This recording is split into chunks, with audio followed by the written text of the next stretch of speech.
पुरुष जहाँ टीका लगाते, ये दोनों आंखों के मध्य भाग में दूर सामने देखिएगा, सामने आपको अंधेरा दिखाई पड़ेगा। बस उसी अंधेरे में एक जगह अपनी दृष्टि को एकाग्र करिए। होशियारी यही रहे, ये आंखों की पुतलियां हिलने ना पाए।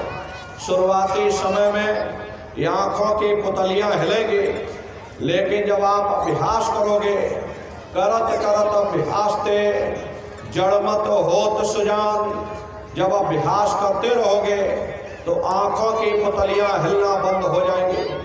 तो दूर सामने अंधेरे में एक जगह अपनी दृष्टि को एकाग्र करिएगा, या उस अंधेरे को ही देखते रहना। एक टक हो करके सामने अंधेरे को देखते रहिएगा, दृष्टि अपने आप एकाग्र हो जाएगी। और जैसे ही आपकी दृष्टि अंधेरे में एकाग्र हुई तो सुई की नोक के बराबर काले में भी काला बिंदु, बड़ा चमकीला बिंदु होगा, चम चम चम चम चमकेगा, वो आपको अंतर में सामने दिखाई पड़ जाएगा। जब वो चमकदार बिंदु सामने दिखाई पड़ जाए तब आप अपनी दृष्टि को उस बिंदु पर एकाग्र कर देना। प्रेमी भाई बहनों, जब आप अपनी दृष्टि बिंदु पर एकाग्र कर दोगे तो बिंदु के चारों तरफ से बड़ा भारी प्रकाश निकलेगा, चक्र की तरह से बहुरंगी प्रकाश होगा। वो प्रकाश धीरे धीरे धीरे धीरे बड़ा होता चला जाएगा। साधक इतना मोहित हो जाता कि बिंदु को छोड़ देता और दाएं बाएं प्रकाश को देखने में लग जाता। जब आप दाएं बाएं प्रकाश को देखने में लग जाओगे, जो कि प्रकाश उस बिंदु से निकल रहा, आपने बिंदु को छोड़ दिया, प्रकाश को देखने में लग गए, तो प्रकाश भी गायब हो जाएगा, बिंदु भी गायब हो जाएगा, फिर अंतर में अंधेरा छा जाएगा, फिर आपको उतनी मेहनत करनी पड़ेगी। इसलिए दाएं बाएं बिल्कुल मत देखना, आपका निशाना उस बिंदु पर टिका रहे जिसमें से वो प्रकाश निकल रहा। वही बिंदु दरवाजा है, वही बिंदु खिड़की है। जब एक टक हो करके उस दरवाजे को देखते रहोगे तो वो दरवाजा धीरे धीरे खुलने लग जाएगा। बहुत विशाल वो हरि का द्वार है, उसी को हरिद्वार कहा गया। ये संसार कुछ नहीं, ऐसे लाखों संसार एक साथ इकट्ठे करके दरवाजे के अंदर डाल दिए जाएं, पता तक नहीं चलेगा।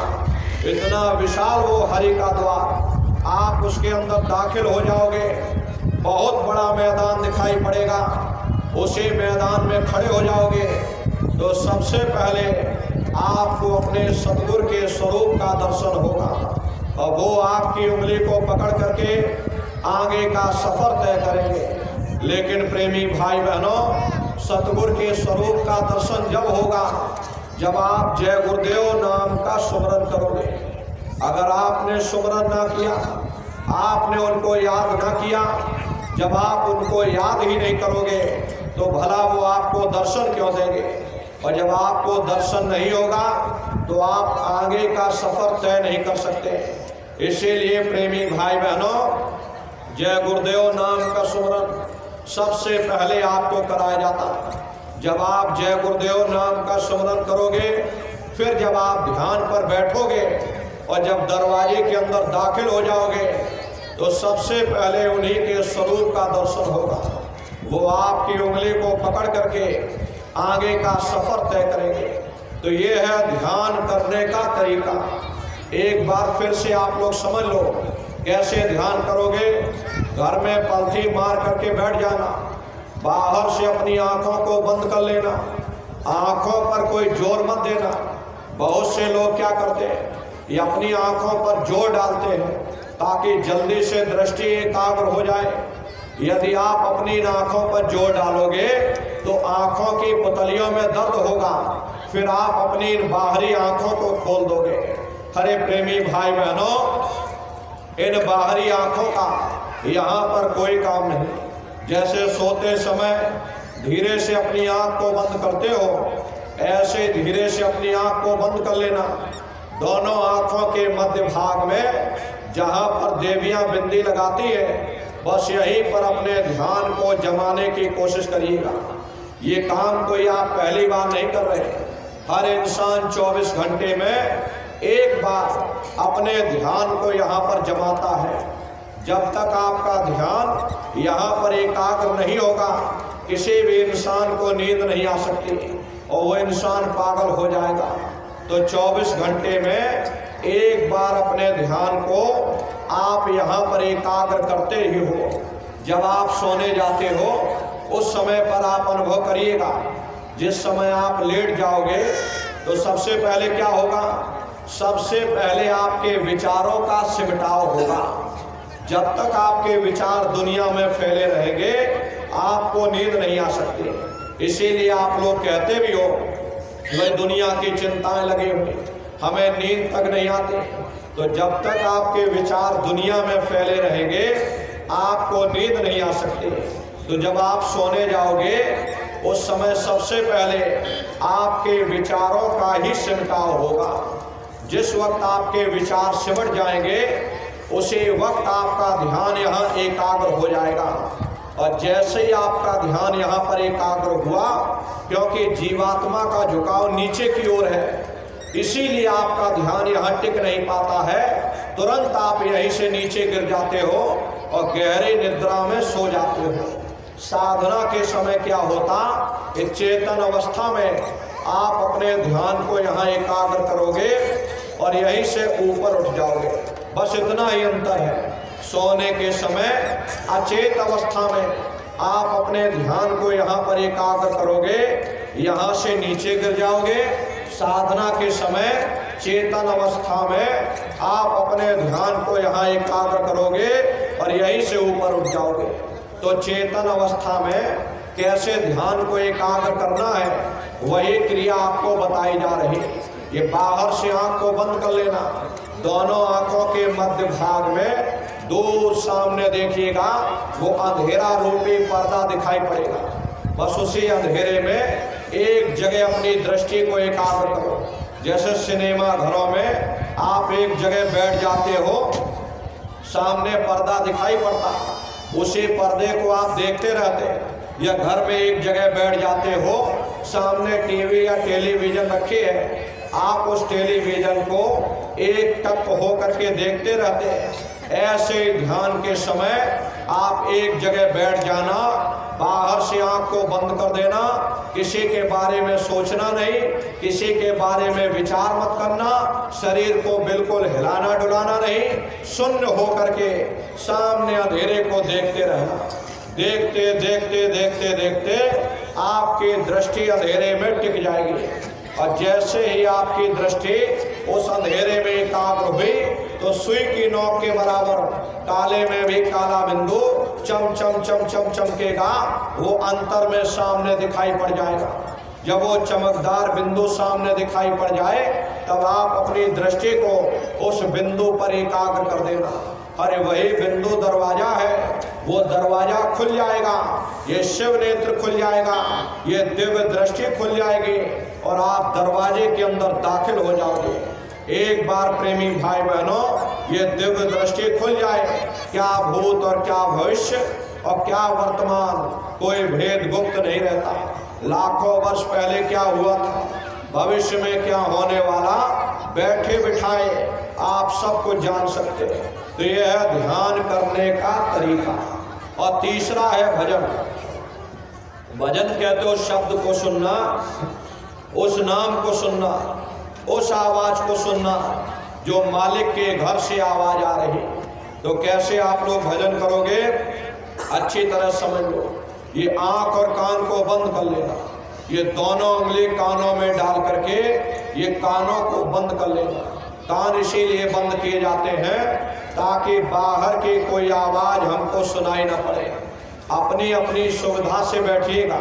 कुर्सी पर चाहे कुर्सी पर बैठ जाओ, सोफे पर चाहे सोफे पर बैठ जाइए, या कोई कड़ा तकिया रख लो, कड़ा तकिया बीच में रख करके ये दोनों कोहनी यहाँ रख करके दोनों उंगली कानों में डाल करके ये कानों को बंद कर लेना। अब बहुत सी हमारी माताएं बहनें बूढ़े बुजुर्ग, अरे भाई आपके घुटनों में दर्द होता है, रीढ़ की हड्डी में दर्द होता, आप बैठ करके भजन नहीं कर पाते तो आप लेट करके भजन करिए।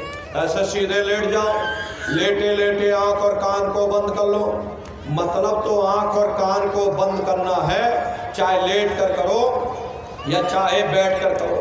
यही कहा गया कि आंख कान मुख बंद कराओ, अनहद झिंगा शब्द सुनाओ।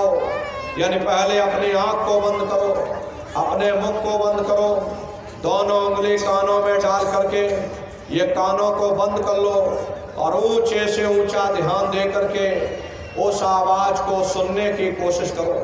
प्रेमी भाई बहनों, जब आप अपने कानों को बंद करके ऊंचा ध्यान दे करके सुनोगे, आपको ऐसा अनुभव होगा कि कहीं सीटी जैसी आवाज हमारे कानों में गूंज रही, इस तरह से सीटी जैसी आवाज। शाम को अपने अपने घरों में बैठिएगा, ये कानों को बंद कर लेना और जरा गौर से सुनिएगा तो सीटी जैसी आवाज सुनाई पड़ेगी, हर एक को सुनाई पड़ेगी। करना कुछ नहीं, लेटे हो चाहे बैठे हो, आप सिर्फ उस आवाज को सुनते रहना और सुनते सुनते उसी में लीन हो जाओ। जब आप उसमें लीन हो जाओगे तो कुछ समय बाद में आपको दोबारा अनुभव होगा कि कई बड़ी दूर से एक महीन आवाज, घंटे और शंख की आवाज हमारे कानों में गूंज रही है। जैसे मंदिरों में घंटियां बजती है, टन टन टन टन, इस तरह से घंटे और शंख की आवाज सुनाई पड़ेगी। उसी घंटे शंख की आवाज को महात्माओं ने शब्द कहा। अरे आपकी धर्म पुस्तकों में लिखा है कि पोथे पढ़ पढ़ जग मुआ, पंडित भयान कोय, और 2.5 अक्षर प्रेम का, पढ़े सो पंडित होए। दुनिया वाले कहते हैं कि 2.5 अक्षर का मतलब प्रेम है। अरे प्रेम नहीं है, प्रेम में तो मात्रा लगी हुई है। यहाँ पर जिस 2.5 अक्षर का वर्णन महात्माओं ने किया वो है शब्द, शा आदा बा और दा। उसी शब्द को महात्माओं ने नाम कहा। कलयुग केवल नाम आधारा, सुमेर सुमेर नर उतर ही पारा। कलयुग में केवल नाम का आधार है, वो नाम तुम्हारे अंदर दिन और रात धुनकारे दे रहा। उसी घंटे शंख की आवाज को महात्माओं ने शब्द या नाम कहा। उसी घंटे शंख की आवाज को मुसलमान फकीरों ने कलमा कहा। उसी घंटे शंख की आवाज को गुरु नानक साहब ने धुन की वाणी, अनहद वाणी कहकर याद किया। उसी घंटे शंख की आवाज को ईसा मसीह साहब ने वर्ड या लागस कहकर याद किया। चीन में जो महात्मा हुए उन्होंने इसको ताओ कहकर याद किया और हिंदू महात्माओं ने इसे देववाणी, आकाशवाणी कहकर के याद किया। और अलग अलग महात्माओं ने अपनी अपनी भाषा में हम लोगों को समझाने की कोशिश की कि भाई वो घंटे शंख की आवाज तुम्हारे अंदर गूंज रही, वो तुमको सुनाई पड़ेगी। ऐसा मालूम होगा कि कहीं बड़ी दूर पर घंटियां बज रही, टन टन टन टन, लेकिन सुनाई हर एक को पड़ेगी। प्रेमी भाई बहनों, जब घंटे शंख की आवाज सुनाई पड़ने लग जाए तब आप सीटी की आवाज को छोड़ देना और घंटे शंख की आवाज को पकड़ लेना, क्योंकि सीटी की आवाज सिर्फ एक माध्यम है, आपको असली आवाज तक पहुंचा देगी। और जब आपको असली आवाज मिल जाए, यानी घंटे शंख की आवाज सुनाई पड़ने लग जाए, तब आप उस आवाज को पकड़ लेना, उसको आप सुनने लग जाना। जब आप उसको सुनने लग जाओगे तो सीटी की आवाज बंद हो जाएगी और घंटे शंख की आवाज बढ़ने लगेगी। बढ़ते बढ़ते इस कदर बढ़ेगी कि आपके रोम रोम में घंटे और शंख की आवाज गूंजने लगेगी। अरे बड़ी घनघोर आवाज होती है, बड़ी मधुर वो आवाज होती है। ये दुनिया के संगीत आप जो सुनते हो, ये संगीत उसके सामने कुछ नहीं। जब आप उस रूहानी संगीत को सुनोगे, इतना भारी आनंद आपके ऊपर छा जाएगा, इतनी खुशी आपको होगी, ऐसा नशा आपके ऊपर चढ़ जाएगा कि आप धीरे धीरे सारी दुनिया को भूल जाओगे। यही नशा तो शंकर भगवान को चढ़ा था। अरे शंकर भगवान कोई गांजा भांग नहीं पीते थे, ये तो आप लोगों ने शंकर भगवान को बदनाम कर दिया। ये शंकर भगवान गांजा भांग पीते थे, चलो हम भी गांजा भांग उड़ाएंगे। प्रेमी भाई बहनों, शंकर भगवान कभी गांजा भांग नहीं पीते। शंकर भगवान वो नाम के नशे में लीन थे, वो ध्यान का नशा था, वो भक्ति का नशा था। प्रेमी भाई बहनों, जब आप उस आवाज को सुनोगे, आपके ऊपर ऐसा नशा चढ़ जाएगा कि आप धीरे धीरे सारी दुनिया को भूल जाओगे, क्योंकि उस आवाज में कशिश है। वो शब्द चुंबक है, वो आपको अपनी ओर खींचेगा, और जब खिंचाव होगा तो जीवात्मा का फैला हुआ प्रकाश ये 9 द्वारों से सिमटने लगेगा। अब बड़े ध्यान से आप लोग सुनिएगा, ये बहुत बड़ा विज्ञान है। जब दुनिया का विज्ञान समाप्त होता है, तब ये आध्यात्मवाद, ये पराविद्या, ये विज्ञान शुरू हो जाता है। प्रेमी भाई बहनों, तो जब आप घंटे शंख की आवाज को सुनोगे, ऐसा नशा उसके अंदर, वो शब्द चुंबक है, वो आपको अपनी ओर खींचेगा, और जब खिंचाव होगा तो जीवात्मा का फैला हुआ प्रकाश ये 9 द्वारों से सिमटने लगेगा। अब ये 9 द्वार कौन कौन से? देखो प्रेमी भाई बहनों, 2 आंख, 2 कान, 2 नाक के सुराख, 1 मुंह, 2 मलमूत्र का रास्ता, ये शरीर के 9 दरवाजे हैं। सबसे पहला दरवाजा गुदा चक्र आता है। गुदा चक्र में गणेश जी वास करते। गणेश जी यहाँ के मालिक हैं। ये 4 दल का कवल है, यहाँ पर पृथ्वी तत्व पाया जाता है। उसके ऊपर इंद्रिय चक्र आता है। इंद्रिय चक्र में ब्रह्मा जी वास करते। ब्रह्मा जी यहाँ के मालिक हैं। ये 6 दल का कवल है, यहाँ पर जल तत्व पाया जाता है। उसके ऊपर ये नाभि चक्र आता है। नाभि चक्र में विष्णु जी वास करते हैं। विष्णु जी यहाँ के मालिक। ये 8 दल का कवल है, यहाँ अग्नि तत्व पाया जाता है। प्रेमी भाई बहनों, उसके के ऊपर ये हृदय चक्र आता है। हृदय चक्र में शिव जी वास करते हैं। ये 12 दल का कवल है, यहाँ पर वायु तत्व पाया जाता है। वास तो वो ऊपरी मंडलों में करते हैं, लेकिन उनका प्रकाश, उनकी किरणें इन चक्रों पर पड़ती हैं। उसी के ऊपर एक कंठ चक्र आता है, यहाँ आद्या महाशक्ति की किरणें पड़ती हैं, और ये 16 दल का कवल है। और आप सबसे ऊपर, आपकी जीवात्मा सबसे ऊपर, दोनों आँखों के मध्य भाग में बैठी हुई, जहाँ पर देवियाँ बिंदी लगाती हैं और पुरुष जहाँ टीका लगाते हैं। ये बिंदी टीका यहाँ इसीलिए लगाया जाता है क्योंकि यहाँ जीवात्मा बैठी है, उसका श्रृंगार किया जाता है, और कोई दूसरा कारण यहाँ बिंदी टीका लगाने का नहीं।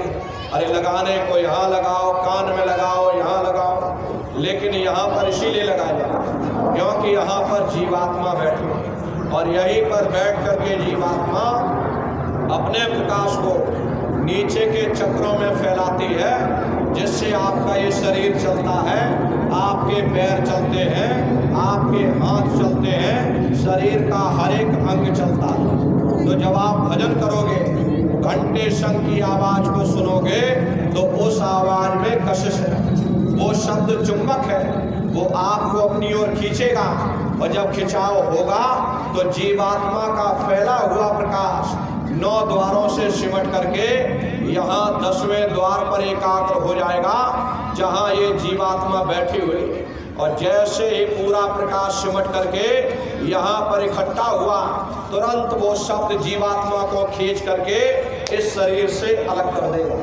फिर आप अपनी आंखों से देखिएगा कि हमारा शरीर ये है और हम ये खड़े। आप अपने ही शरीर से फिर अलग हो जाओगे।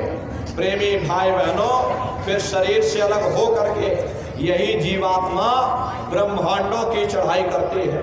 प्रेमी भाई बहनों, जैसे चिड़िया होती है, चिड़िया घोंसले से निकल करके आसमानों की उड़ान भरती, शाम को फिर अपने घोंसले में आ जाती। ऐसे ही तुम्हारी जीवात्मा इस शरीर रूपी घोंसले से निकल करके अब ब्रह्मांडों की सैर करेगी, देवी देवताओं के दर्शन करेगी, आसमानों की उड़ान भरेगी, और घूम करके फिर अपने शरीर में प्रवेश करेगी। बड़े भारी रफ्तार, पलक झपकते यह जीवात्मा खरबों जोजन ऊपर चली जाती है।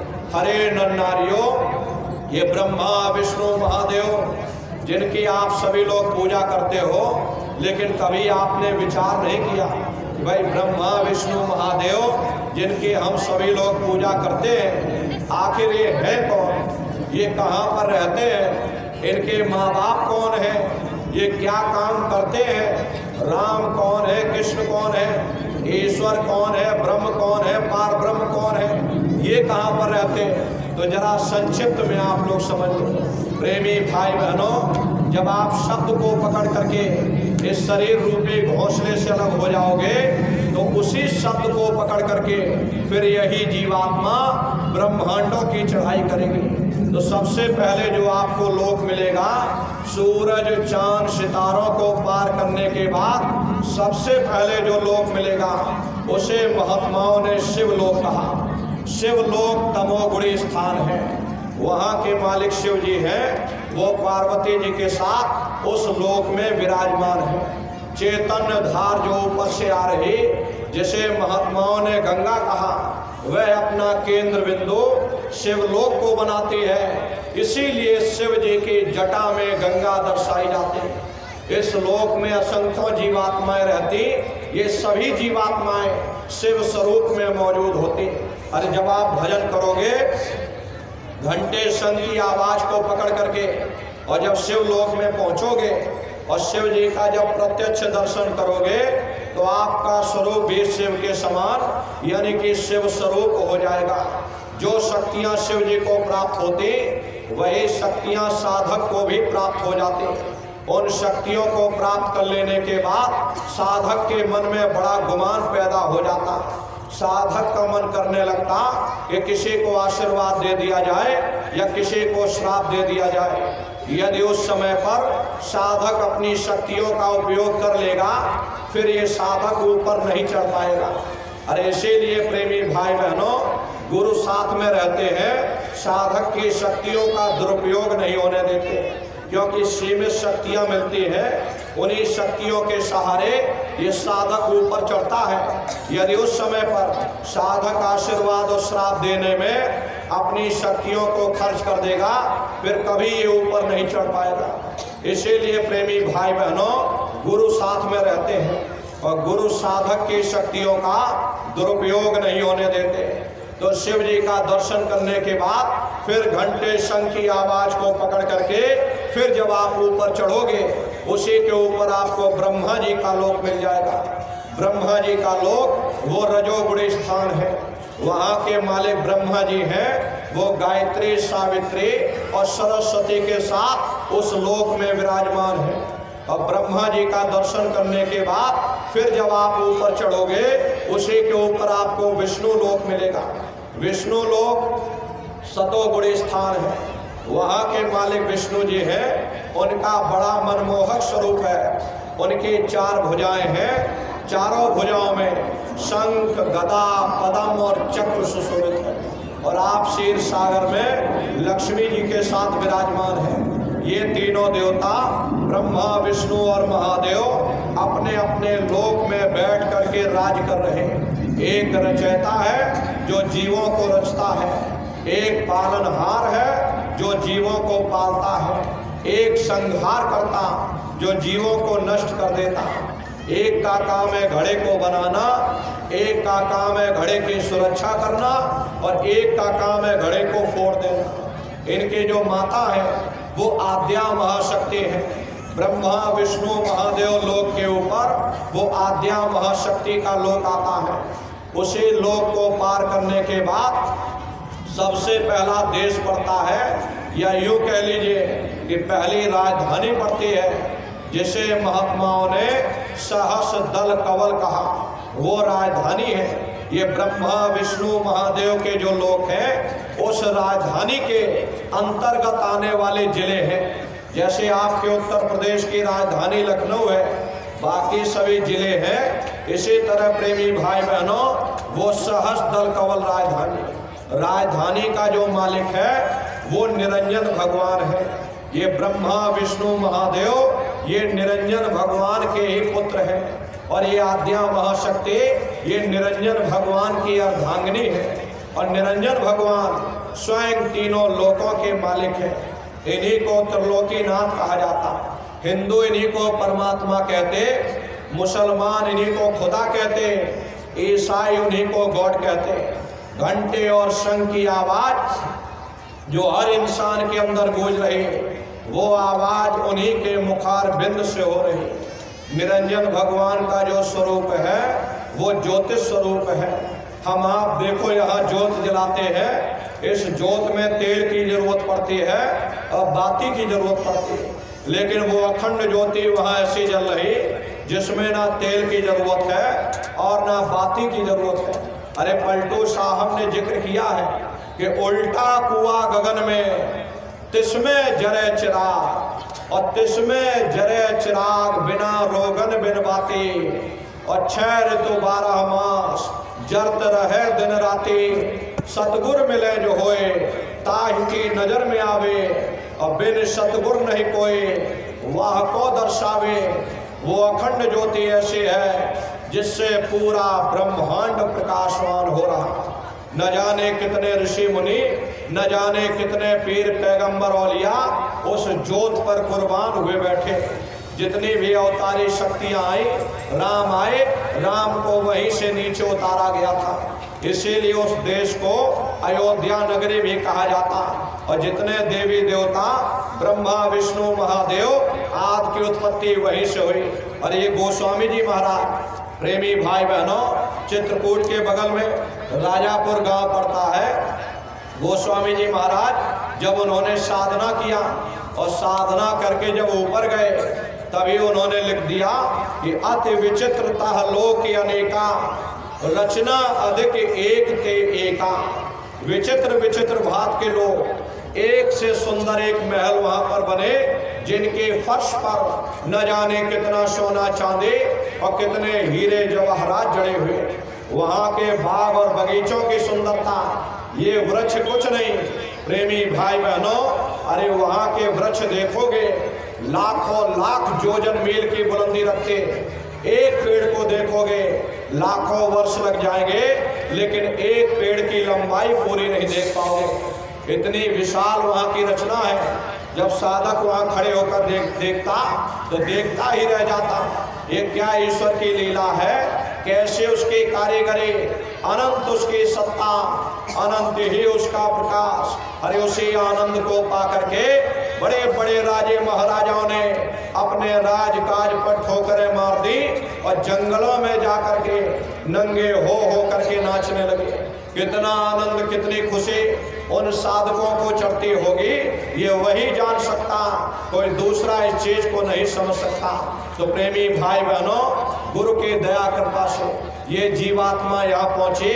यहाँ के धनी का दर्शन करने के बाद फिर यही जीवात्मा दूसरे मंडल के शब्द को पकड़ करके दूसरे मंडल की चढ़ाई करते हैं।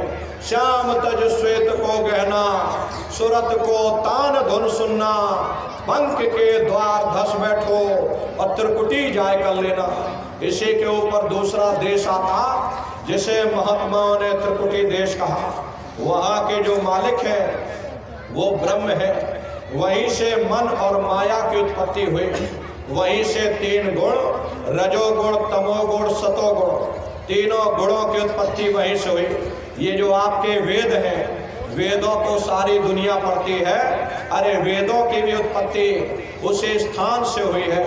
महात्मा कहते हैं कि त्रिकुटी महल में विद्या सारा, घन हर गरजे बजे नगारा, और लाल वरण सूरज उजियारा। प्रेमी भाई बहनों, वहाँ पर 2 धुनें, बादलों की गर्जन और मृदंग की आवाज उस लोक में गूंजती रहती।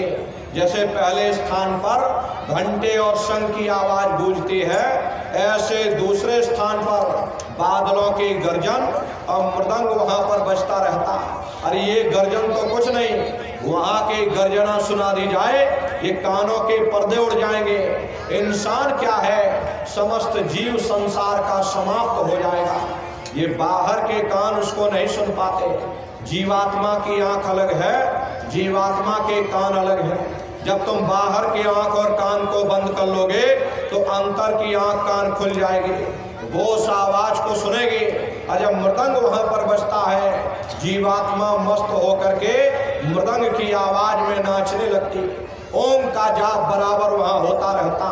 और ब्रह्म का जो स्वरूप है लाल वरण सूरज उजियारा, ब्रह्म का जो स्वरूप है वो सुबह के लाल सूर्य के समान है।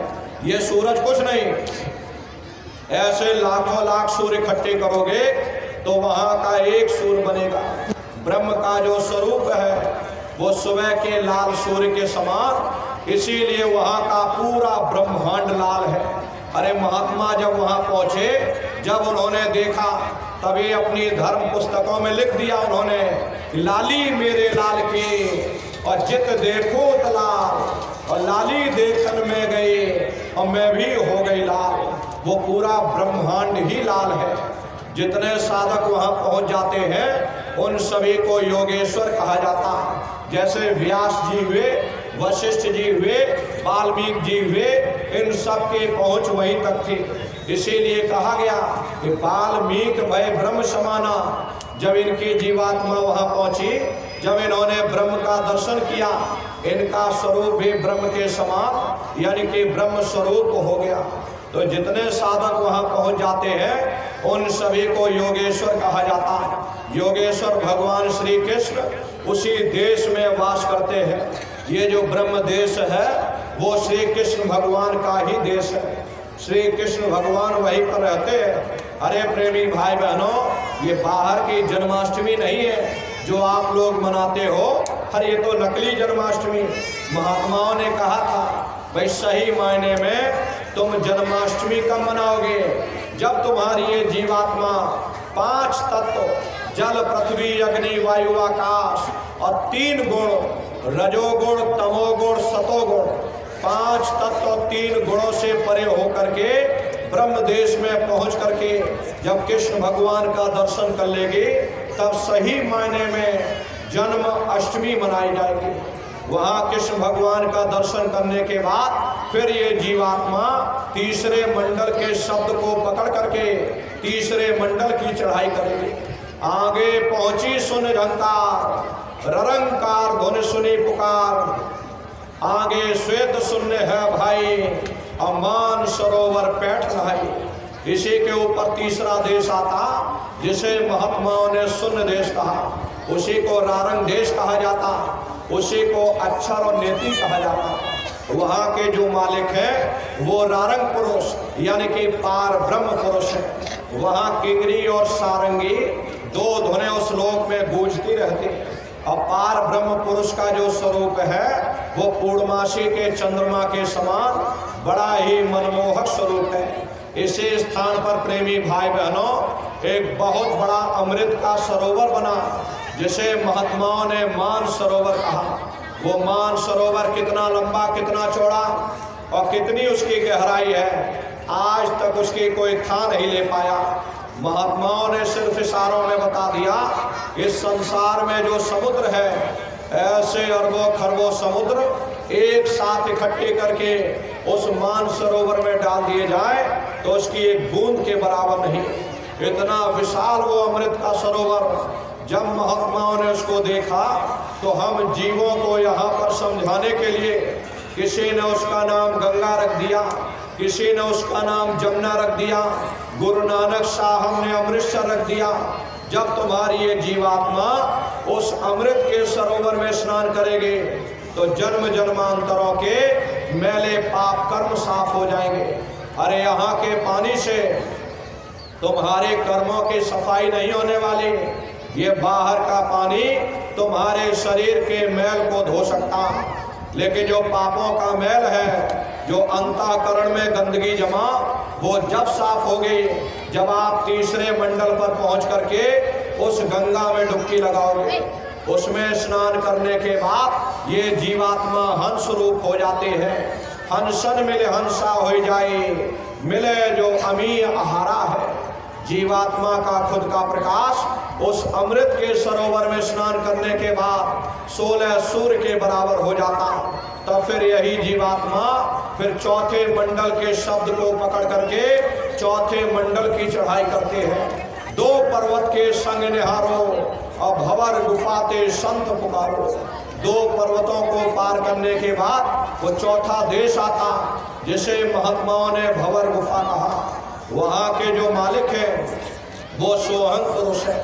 वहाँ बंशी यानी मुरली की मधुर ध्वनियाँ सदा उस लोक में उच्चारण होती रहती हैं। और सोहंग पुरुष का जो स्वरूप है वो दोपहर के सूर्य के समान महाप्रकाशवान स्वरूप है। स्वरूप में अंतर है। पहले स्थान पर निरंजन भगवान का जो स्वरूप था वो ज्योतिष स्वरूप था। दूसरे स्थान पर ब्रह्म का जो स्वरूप है वो सुबह के लाल सूर्य के समान है। तीसरे स्थान पर पार ब्रह्म का जो स्वरूप है वो पूर्णमासी के चंद्रमा के समान है।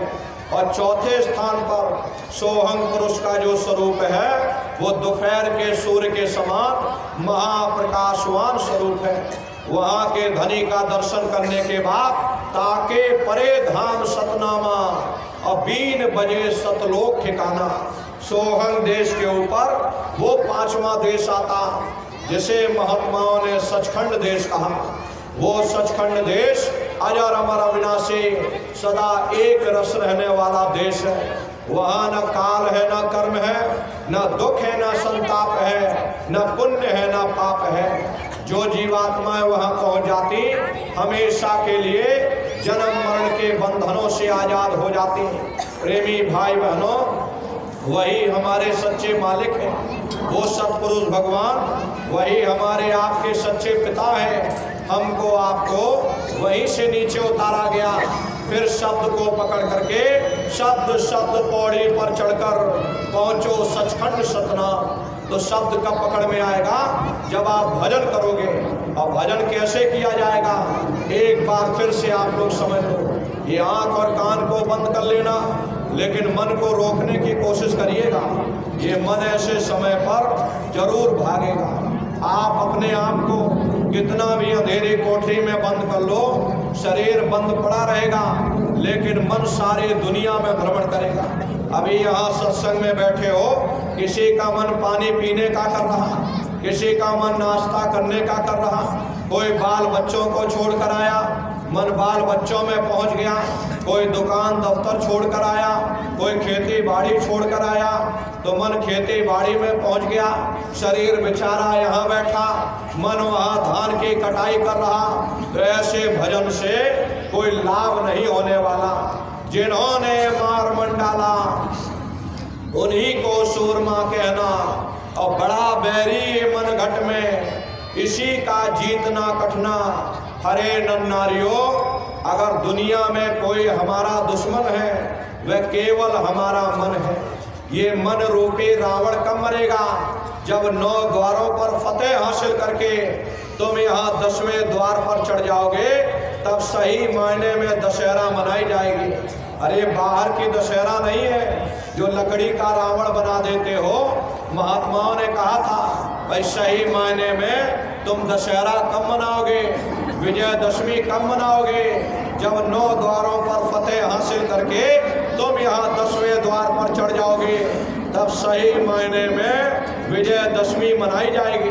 तब ये मन रूपी रावण मरेगा, तब तुम्हारी ये जीवात्मा, और इसी जीवात्मा को महात्माओं ने राम भी कहा।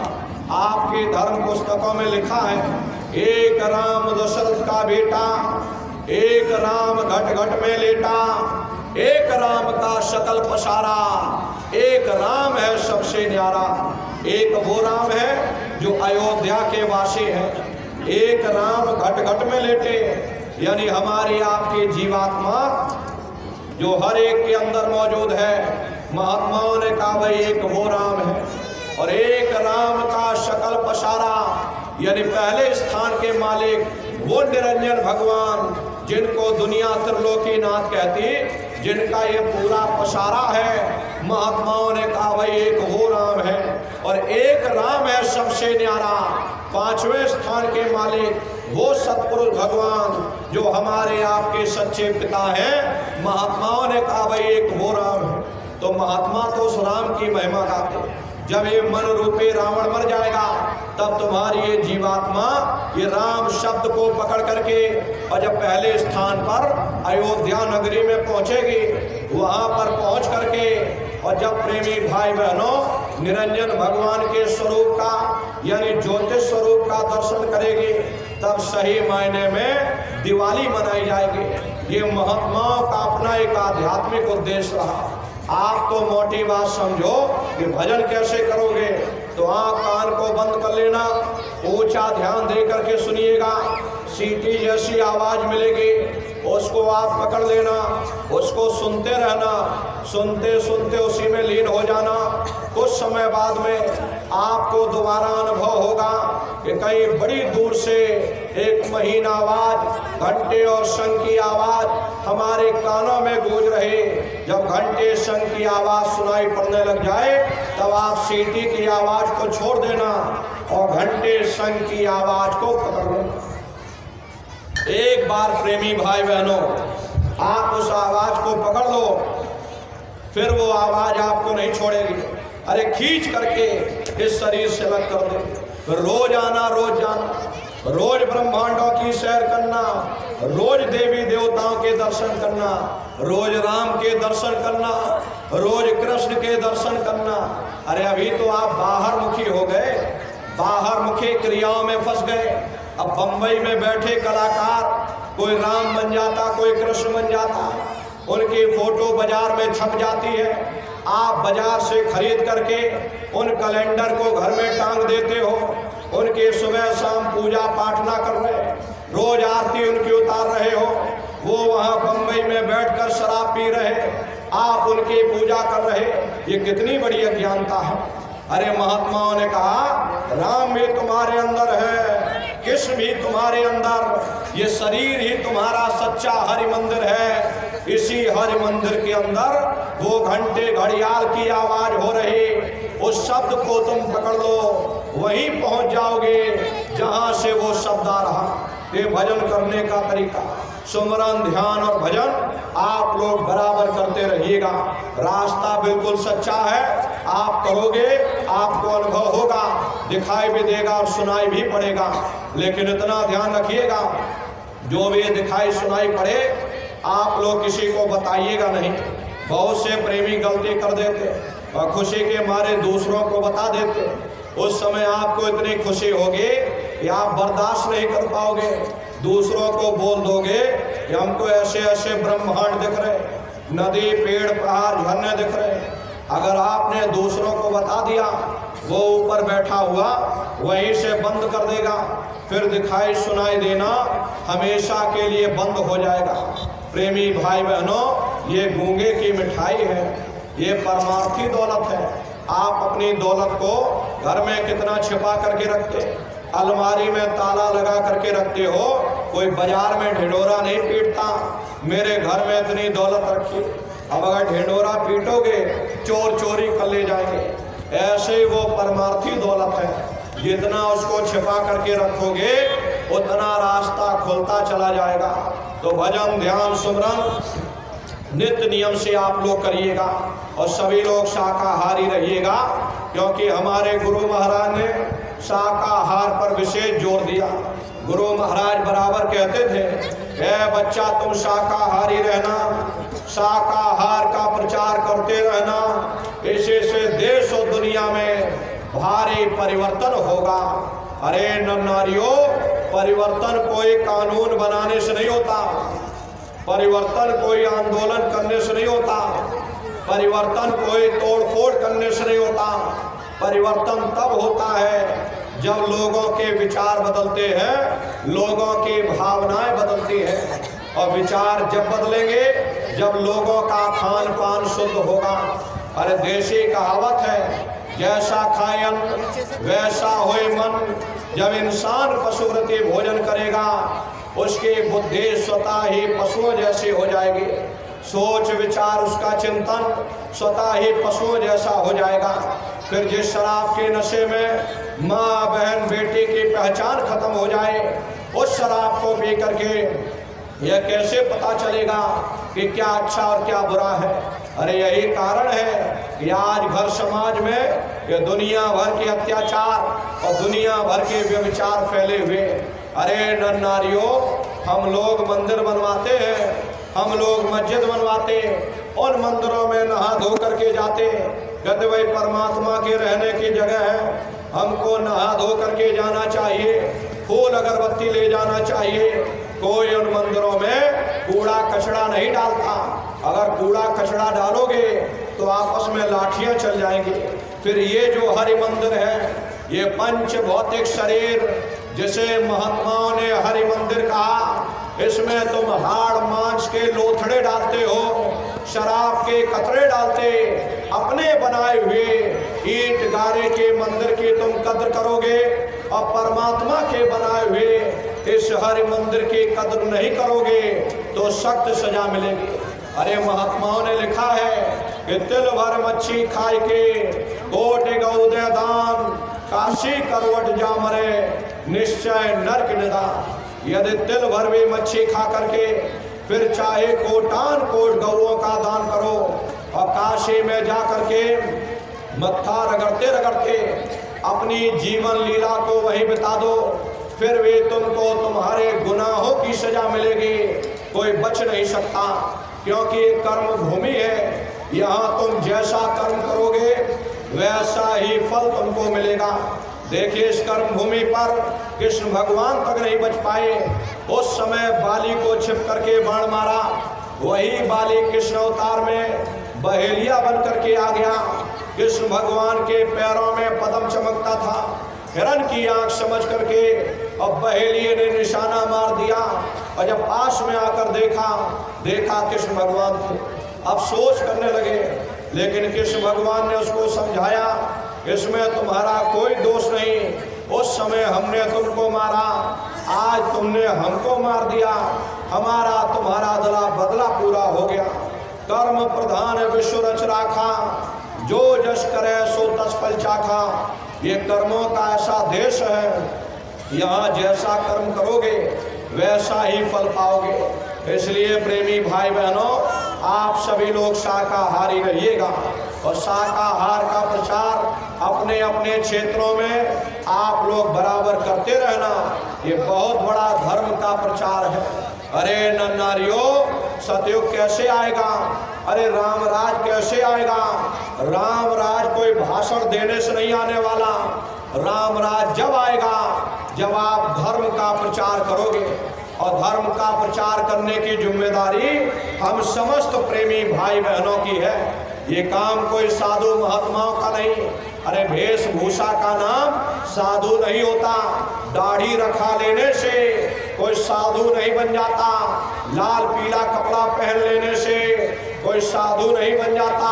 अरे साधुओं जैसे कर्म होने चाहिए। आप सबसे बड़े साधु हो। अरे दुनिया के साधु ये तो आप पर निर्भर है। आप सबसे बड़े साधु हो। अपने मेहनत और ईमानदारी से आप कमाते और खाते हो, जो समय मिलता उसमें धर्म का प्रचार प्रसार करते। आप सबसे बड़े साधु। अरे दुनिया के साधु ये तो आप पर निर्भर है, लेकिन आप सबसे बड़े साधु हो। आपका धर्म बनता, आपका कर्तव्य बनता है कि अपने गुरु के संदेशों को जन जन के बीच में पहुंचाया जाए। इसीलिए प्रेमी भाई बहनों, आप सभी लोग अपनी अपनी जिम्मेदारियों को निभाइएगा। एक एक गांव, आप सभी प्रेमी भाई बहन एक एक गांव को गोद लेकर के एक एक गांव की जिम्मेदारी उठा करके गांव गांव में धर्म का प्रचार प्रसार करो। गांव गांव के लोगों को शाकाहारी बनाओ, उनको दरबार में लेकर के आओ। अगर आपके सहयोग से कोई एक व्यक्ति शाकाहारी हो जाता, उसके भी जीवात्मा का कल्याण हो जाएगा। इसका पुण्य फल आपको भी प्राप्त होगा। अरे नन्नारियों, हम सभी लोग अपने गुरु महाराज के जलाए हुए चिराग हैं। अगर एक एक चिराग, एक एक दीपक एक एक गांव में पहुंच जाएगा, ये पूरा गांव प्रकाशवान हो जाएगा, ये पूरा समाज प्रकाशवान हो जाएगा। इसलिए प्रेमी भाई बहनों, आपकी जिम्मेदारी बनती है एक एक गांव को गोद लेकर के गांव गांव में धर्म का प्रचार करो। अगर आपने अपनी जिम्मेदारियों को नहीं निभाया तो नन्नारियों, तुम पर बहुत बड़ा कलंक लग जाएगा।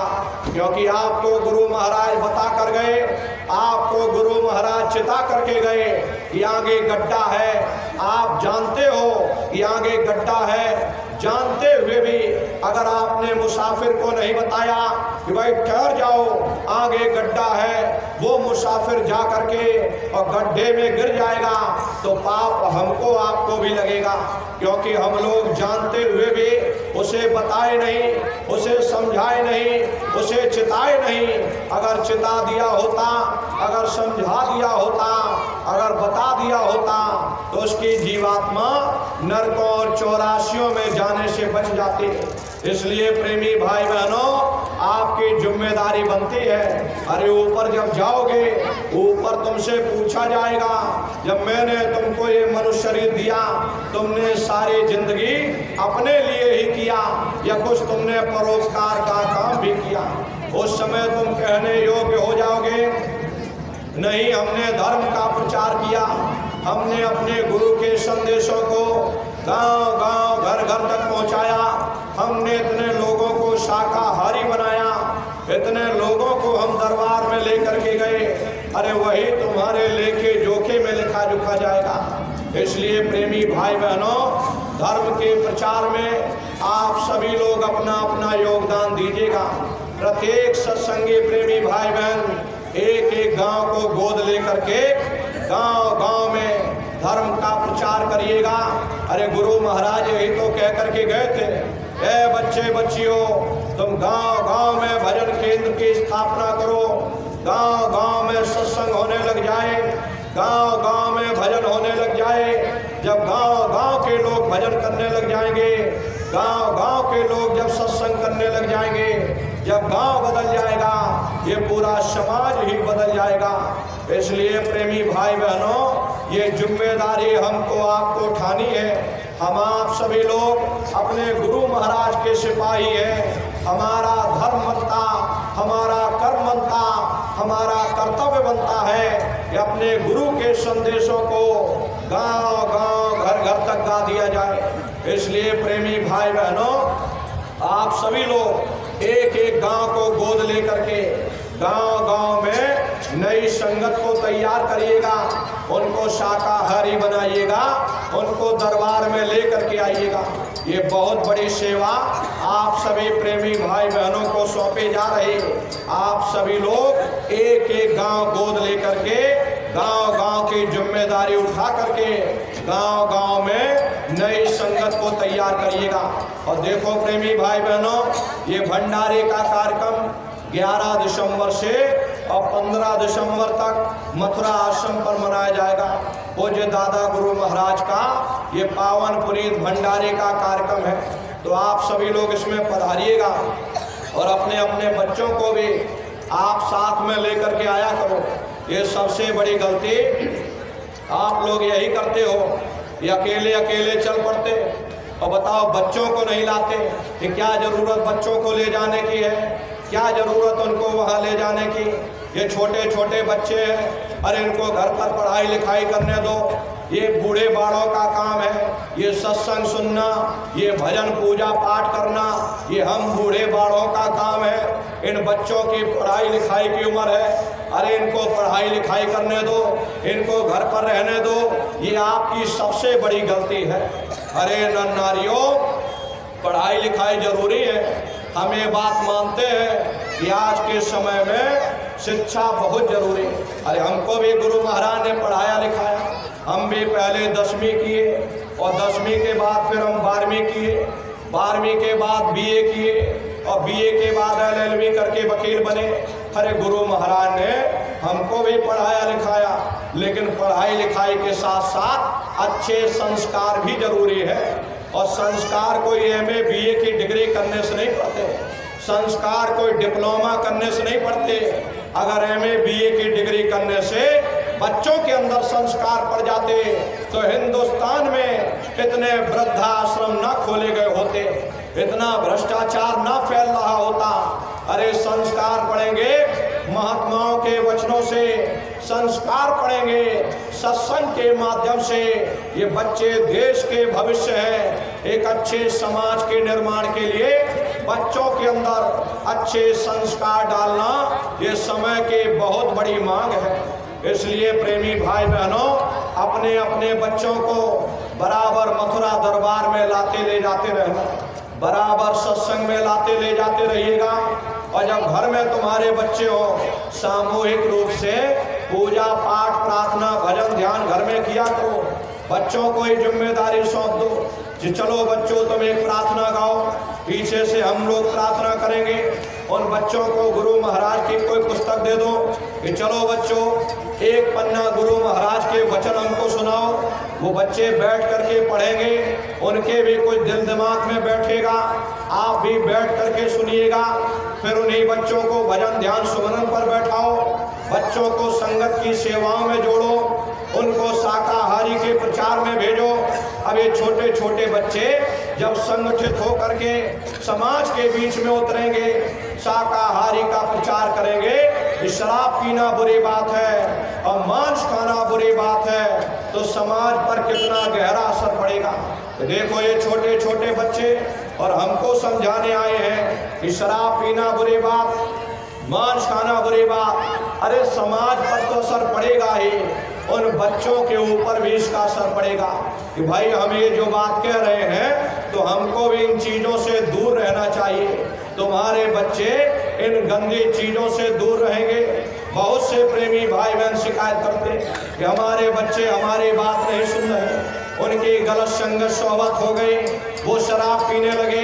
ये गलती आप लोगों की है। क्यों नहीं आपने अपने बच्चों पर ध्यान दिया? क्यों नहीं बचपन से उनके अंदर संस्कार डाले? क्यों नहीं बचपन से मथुरा दरबार में लाते ले जाते रहे? क्यों नहीं उनको सत्संग में लाते ले जाते रहे? क्यों नहीं उनको भजन ध्यान सुमरन पर बचपन से ही बैठाते रहे? क्यों नहीं उनको संगत की सेवा में जोड़ करके रखा? क्यों नहीं उन पर निगाह रखी कि कहीं हमारे बच्चे किसी गलत संगत और सोहबत में ना फंस जाए? अरे प्रेमी भाई बहनों, ये बच्चे कच्चे घड़े हैं, इनके अंदर बचपन से ही इनको संस्कार डाला जाता। अरे प्रेमी भाई बहनों, बचपन से ही इनको तैयार किया जाता। अरे हम लोगों को भी गुरु महाराज ने बचपन से तैयार किया। सुबह 4 बजे उठ करके आश्रम में झाड़ू लगाया करते थे, फिर सवेरे सवेरे 6 बजे जल्दी से तैयार होकर और स्कूल पढ़ने चले जाते थे, फिर लौट कर आके आते थे और फिर सेवाओं में जुटते थे। प्रेमी भाई बहनों, बच्चों को बचपन से तैयार किया जाता, तब ये बच्चे संस्कारी बच्चे होते हैं, समाज का नाम रोशन करते, माँ बाप का नाम रोशन करते। इसलिए प्रेमी भाई बहनों, अपने अपने बच्चों पर ध्यान दीजिएगा। अपने अपने बच्चों को अपने जीते जी मथुरा दरबार के साथ जोड़ करके जाइएगा। अरे तुमको भरोसा रहेगा, तुमको विश्वास रहेगा, नहीं हमारे जाने के बाद हमारे बच्चे किसी गलत जगह संसार में नहीं भटकेंगे। इसलिए प्रेमी भाई बहनों, आपकी जिम्मेदारी है, आपका कर्तव्य बनता कि अपने अपने बच्चों को अपने जीते जी दरबार से जोड़ करके जाइएगा। उनको अच्छे संस्कार डालिए, उनके अंदर अच्छे संस्कार डालिए, वो भी भजन ध्यान सुमरन करने लग जाएं। उनको भी संगत की सेवाओं में जोड़ करके रखिएगा। उनको भी नौजवानों के संगठन में, युवा संगठन में भर्ती कर दीजिएगा। ये बच्चे आगे चल करके बहुत बड़ा नाम रोशन करेंगे। इसलिए प्रेमी भाई बहनों, इन बातों पर आप लोग ध्यान दीजिएगा। सभी प्रेमी भाई बहन अपने अपने बच्चों पर विशेष ध्यान रखिएगा। ये बच्चे देश के भविष्य हैं। एक अच्छे समाज के निर्माण के लिए बच्चों के अंदर अच्छे संस्कार डालना ये बहुत बड़ी बात, बहुत जरूरी है। इसलिए प्रेमी भाई बहनों, इन बातों पर आप लोग ध्यान रखिएगा और प्रत्येक सत्संगी एक एक गांव को गोद लेकर के गांव-गांव में नई संगत को तैयार करिए, उनको शाकाहारी बनाइए, उनको दरबार में लेकर के आइएगा। अगर आपके सहयोग से कोई शाकाहारी बन जाता, अरे उसकी जीवात्मा का कल्याण होगा, इसका पुण्य फल आपको भी प्राप्त होगा। ये धर्म का प्रचार है, ये बहुत बड़ी परमार्थी सेवा आप लोगों को सौंपी गई। आप सभी लोग इस सेवा को करिएगा। प्रत्येक सत्संगी प्रेमी भाई बहन एक एक गांव को गोद लीजिएगा। प्रेमी भाई बहनों, आप इतनी बड़ी संख्या में सत्संगी प्रेमी भाई बहन हो, अगर एक एक गांव गोद ले लोगे, हिंदुस्तान में गांव की कमी पड़ जाएगी, लेकिन सत्संगियों की संख्या कम नहीं पड़ने वाली। इसलिए प्रेमी भाई बहनों, गुरु महाराज के वचनों को, गुरु महाराज के स्वप्न को हम लोगों को साकार करना है। घर घर में झंडा लहराएगा जय गुरुदेव नाम का, वो समय चरितार्थ करके दिखाना।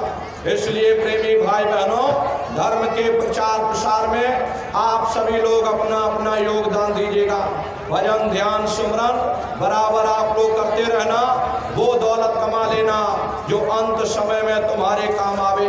इसी के साथ अब हम अपनी वाणी को विराम देते हैं।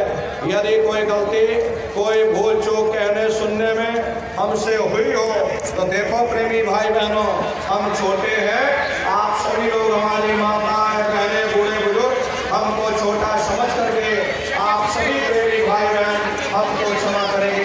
अच्छा बोलो जय गुरुदेव। आप सभी लोग खड़े हो जाओ। देखो प्रेमी भाई बहनों, आप लोग कोई जल्दबाजी मत करिएगा, आप लोग बारी बारी से आइएगा और एक एक करके मिल करके ही सबसे जाया जाएगा। कोई जल्दबाजी जाने में नहीं करेंगे, आप लोगों से सबसे मिल करके ही जाएंगे, कोई जल्दबाजी नहीं होगी। प्रेमी भाई बहनों, अभी हम आप लोगों के बीच में उतर जाएंगे, आप लोग बारी बारी से आइएगा, कोई धक्का मुक्की मत करना। पहले ये माताएं बहनें आएंगी और गुरु महाराज की देखो गाड़ी है, चरण पादुका रखी हुई है। गुरु महाराज के चरण पादुका पर दर्शन करके प्रसाद ले करके तब आप लोग आगे बढ़िएगा। कोई प्रेमी भाई बहन धक्का मुक्की नहीं करेंगे, बारी बारी से आप सभी लोग आइएगा। अब आप सभी लोग गुरु महाराज के पावन नाम का प्रेम के साथ उच्चारण करिए। बोलो जय